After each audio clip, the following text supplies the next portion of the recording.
If you've tried all the government avenues, you may wish to go to the media. Your local community newspaper can be an advocate. Indeed, many journalists see themselves that way. Your issue can get into the paper in several ways: as a human interest story, as a letter to the editor, or as an editorial. Your story expressed in the words of a journalist as an opinion piece. You should also be aware of the potential pitfalls of using the media. You cannot always be certain that your message will be presented as you'd like. Some journalists will allow you to see the story before it goes to print. It is always good practice to write it to them as you would like to have it appear in the paper. Occasionally, a journalist will simply let it run as is. To my mind, working in a community, you know people as members of a community. And sometimes they have stories that they just want to tell you, and other times they have stories that they would like to see in print.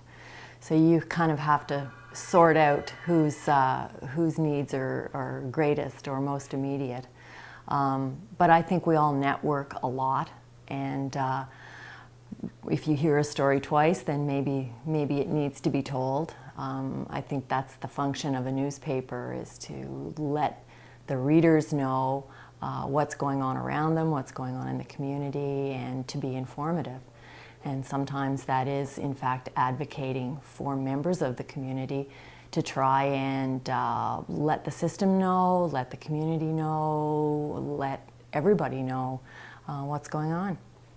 Suppose that as a minister, there's something that I'd like to see done in my department, but I'm not able to get the political attention of my counterparts in cabinet. It's just not deemed to be as pressing a priority as some of the other suggestions that have come forward to government.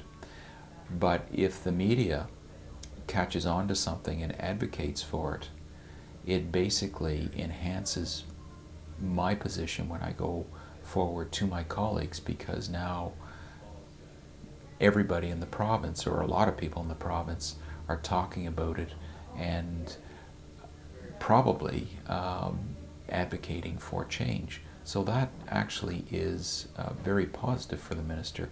The minister may not enjoy it while he or she is being criticized in the media for not being able to provide the program, but ultimately it may help get it done. And occasionally a journalist can make a phone call to a person and something might change. Sometimes you have to go the next step and take photographs and document and make the story public for something to change. There are also circumstances where you do all of that and nothing changes. But I think you have to try. I think it's really important, if you care about your community, to put those stories forward. Most of what we have talked about in this video has been focused on families advocating for their own. It is hoped that this video may also be an inspiration to those not related to a person with a disability who want to become an advocate for their cause. There are different ways to do this, but all begin by approaching a person or a family with an open heart and a genuine interest to improve their lives. It should not be a step taken lightly, for the path can be long, and part of being a good advocate is being in it for the long term, no matter what the outcome. To be an advocate, if you have a child with special needs, I think it's very important to talk to other parents, and especially with parents who have already been there and have been through the system, the educational system, the community services system, and the health system. And they will be a great resource for anybody who wants to help.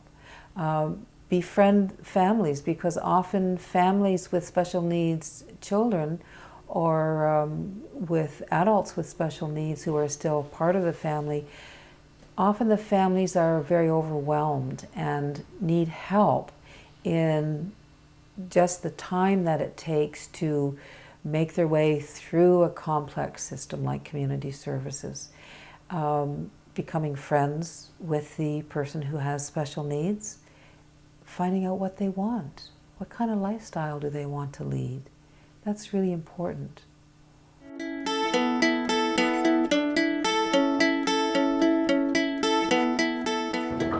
It's a good feeling to, and it's an achievement. And, you know, that you can actually help another person, another human being. And because, you know, actually that's what humanity is all about, is to help people. It's not being this person is a client or I'm an advocate for that person. I feel like I'm a friend that is helping that person out. You know, that's what the person has to look at it. Can't look at it as a job. You got to look at it as one-on-one with a friend, helping that friend out. Oh, it's an honor, it's a privilege to be invited into this person's life, and often it's very intimate, it's very scary sometimes, it's very, I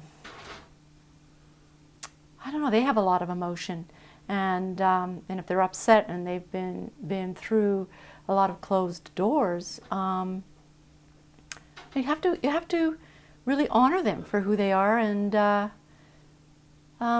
it's tricky, but it's if you go with an open heart and really listen, you have to do a lot of listening, and that's one way to help them really feel like you are going to really be a partner with them.